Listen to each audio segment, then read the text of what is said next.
stop scrolling. Your mind needs this. Seriously, just for a few minutes, let your thumb rest. Take a deep breath with me. Inhale and exhale. How does that feel?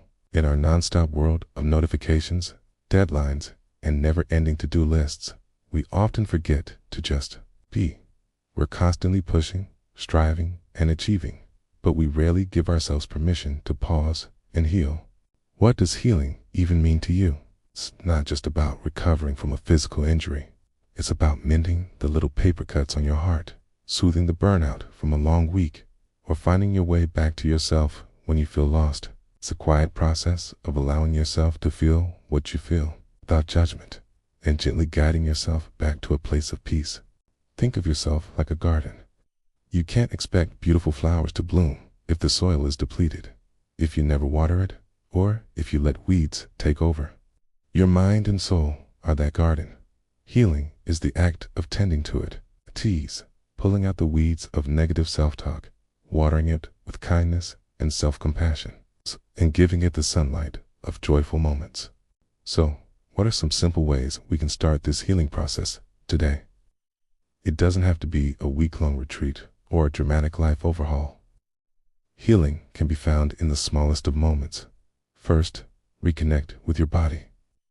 We spend so much time in our heads worrying about the future or replaying the past. Try this.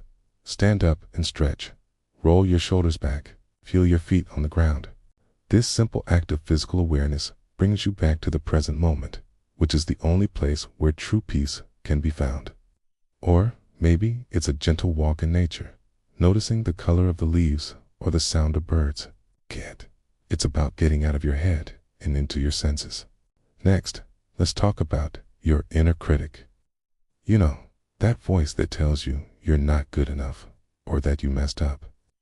Healing involves learning to talk back to that voice with kindness. When you catch yourself being harsh, pause and ask, would I talk to a friend this way? Probably not.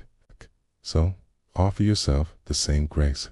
You can say, it's okay, I'm doing my best, or this is hard, but I can handle it. Changing your inner dialogue is a powerful form of healing. Another key is creative expression. You don't have to be an artist. Doodle in a notebook. Write down your thoughts without worrying about grammar or making sense. Put on your favorite music and dance around your living room.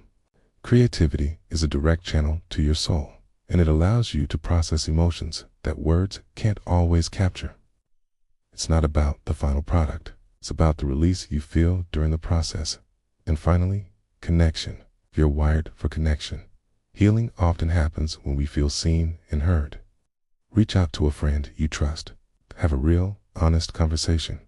Or, if you're feeling particularly overwhelmed, remember that it's a sign of strength, not weakness, to seek professional help.